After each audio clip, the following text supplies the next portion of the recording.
Alright, Mabsat, puntahan natin si Harry Roque, Mabsat. Kasi nga may sinasabi si Harry Roque kay Abante, Mabsat. Ito ang sabi niya. Saan na si Harry Roque? Ito. Hindi ka uupo. Idinetalya ni former presidential spokesperson Attorney Harry Roque ang umanong desisyon ng Korte Suprema na makakasira sa kasiyahan at selebrasyon ni Pastor Benny Abante. Ang Boytila ay nag-celebrate na. At sabi niya ipagpapatuloy daw niya ang gawain ng Huwad Committee. Well, Boytila, ikaw ngayon ang dinid. Itutuloy daw niya yung Quad Committee na kinakatakutan ni Harry Roque na hindi man lang siya nagpakita na nung hindi man lang bumalik pagkatapos siyang makontem. Agoy, iyak, Harry Roque. Dilaan. Hindi ka uupo. Bakit? Well, ngayon po kasi nagkaroon na ng bagong desisyon ang Korte Suprema. Ito po yung Mangundadato versus Comelec na yung second placer rule ay hindi na po ipapatupad. Ano ba yung second placer rule? If for any reason, yung nakalal na opisyal ay na-disqualify at hindi mag-qualify doon sa kanyang opisina, yung second highest number of votes ang siyang uupo. Well, sabi ng Korte Suprema, hindi tama yan. Dahil sa eleksyon, merong pinili ang taong bayan. Ang second placer, bagamat siya ay second placer, hindi siya pinili ng taong bayan. So ang talunan, full stop. Hindi po pwede na siya ay mapoproklema kung madi-disqualify yung naproklema. Lalong-lalo na kung ang posisyon ay kongresista. Kasi nga, importante yung pagkakaroon ng mga kongresista. No? Otherwise, wala tayong budget. So ito pong desisyon nito, ay ito po ngayon ang applicable kay Boytila. Bagamat nagdidiwa na si Boytila na akala niya babalik siya sa Kongreso at mga api na naman siya sa Huwad Committee, hindi, Boytila. Buti nga, belat.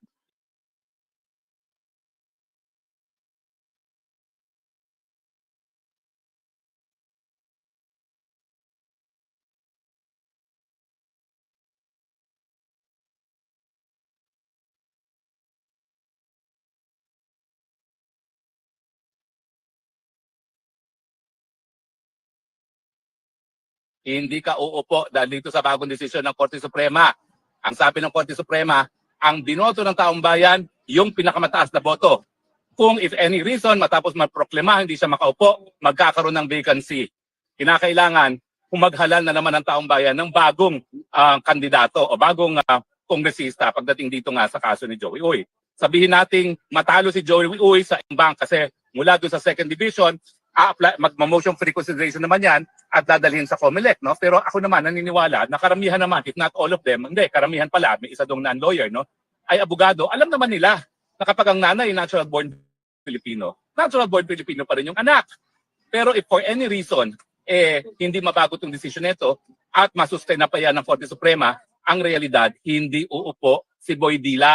Kasi Boytila, kinakailangan, ikaw ang nanalo bago ka makaupo. Ikaw ay natalo. At ang sabi ng Korte Suprema, hindi mabubura yung pagkatalo, miski pa ma-disqualify yung nanalo. Ang solusyon dyan, magkaroon ng special election. Pero ang number 2, hindi uupo. Alam niyo po, kahit saan yung tignang anggulo, meron pa rin katarungan. Si Boytila na ginamit ang ating Kongreso bilang isang institusyon para instrumento ng pagigipit sa mga taong gaya ko. Ayun, sinuka ng kanyang mga constituents, matapos masuka, arang gumawa ng paraan na siya ang manalo kasi qualify kay Joey Uy. Sigurado ko na siya mismo ang nagsampa ng disqualification. Pero yun nga kung ako naman, sinuka na ako na aking mga constituents, hindi ko na pagpipilitan ng sarili ko, di ba? Ang sama naman nun, gahaman talaga sa kapangyarihan. May pagkakapal. Pero yun nga po, no, sinuka na siya at ang gusto pa rin niya ay siya pa rin ang umupo. Well, sorry ka na lang. Ang tawag dyan, karma. Karma, dahil hindi ka naging tapat sa iyong tungkulin. Ang trabaho ng kongresista, tagagawa ng pulisiya. Ang trabaho ng kongresista, bigyan ng solusyon ang problema ng kagutuman, ng mababang sweldo, ng kakulangan ng trabaho, at saka ang peace and order. Hindi trabaho ng kongresista na manggipit ng mga kalaban sa politika. Karma talaga yan. Lalong-lalo na sa isang tao na nagpapanggap na siya anak na isang ministro ng Panginoon. Yung mga kabastusan na ginawa mo sa akin at sa ibang tao sa Kongreso,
So, yan ba'y gawain ng Kristiyano? Kapwa Kristiyano pa naman kita.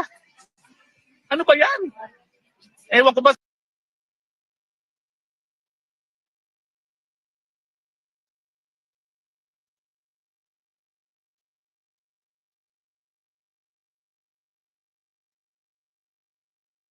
sa pagdadasal ko hindi ko nga maintindihan bakit nagkaroon ng Kristiyano gaya mo. Kasi baka isipin ng maraming nanonood sa'yo na lahat ng Kristiyano gaya mo. At saka ano ba yung dila-dila mo pa? Hindi ko maintindihan, pahubad-hubad ka pa padila.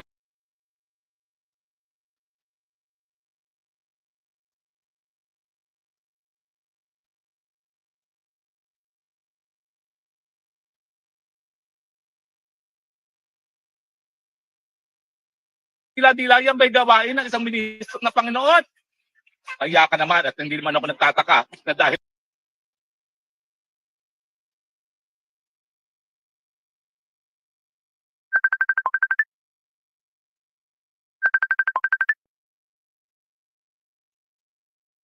dyan, bokya ka ngayon at ikaw ngayon ay ordinaryong mamamayan. Bagamat ikay nais na makaupo, hindi mangyayari yan. Kahit anong lakas mo pa sa tambaluslos, magsanib puwersa pa kayo, bokya ka na. Dahil sa demokrasya, pag sinuka na ng taong bayan, hindi na hinihigop ang suka. At ang gusto mong mangyari, higupin ng taong bayan, sinuka nila. Hindi po yan mangyayari. At salamat na lang. At nandyan ang desisyon ng Korte Suprema.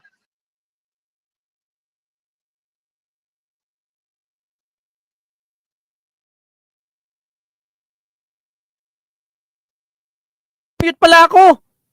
Putragis. Nakamute pala ako mga kabsat. Sorry naman, nakamute pala ako. Kaya pala tumatawag si Ma'am Carclea.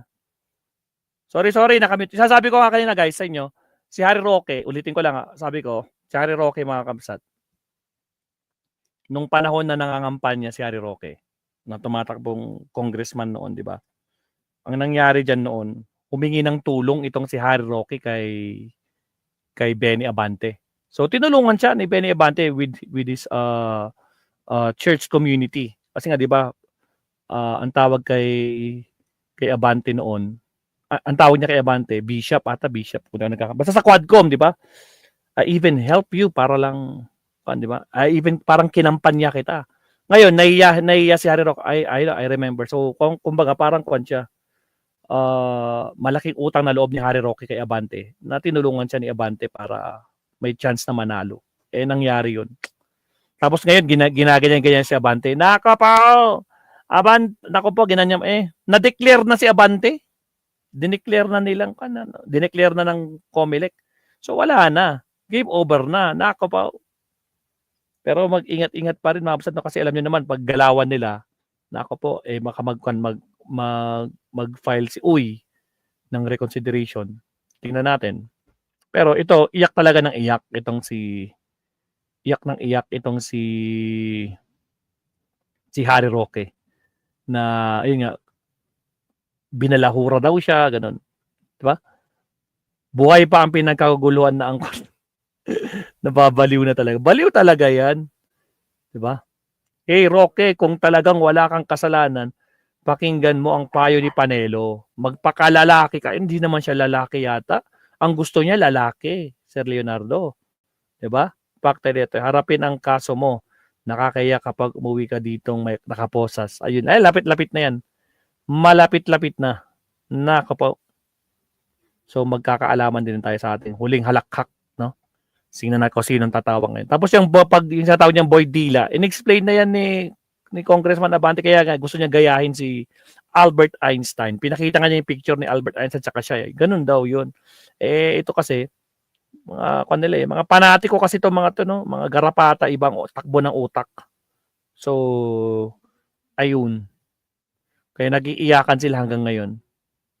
So, ayan muna mga update na tong si Harry Roque, iyak ng iyak, na-declare na si Congressman Abante na panalo dahil sa nangyari nga.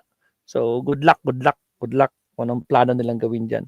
Iyak sila kasi di nila matanggap, no? Na, yan nga, sabi nila, nagpahirap daw sa kanila, Quadcom, ganyan.